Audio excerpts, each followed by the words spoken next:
Okey, untuk geng-geng lelaki di luar sana yang masih tak pandai nak bawa motor clutch, hari ni aku nak ajar langkah mudah nak bawa motor clutch Yamaha Waisuku. So, step yang pertama, hidupkan motor. Okey, tekan starter.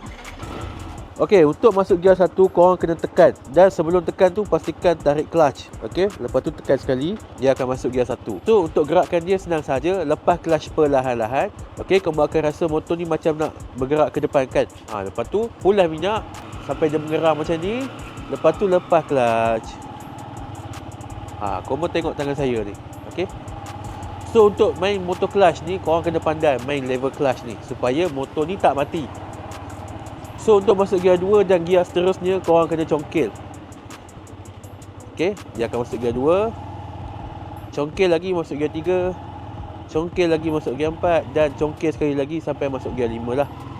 Gear 5 ni gear terakhir. Kalau korang nak naik bukit, pastikan guna gear rendah, gear 4 ataupun gear 3 untuk main atas bukit lah.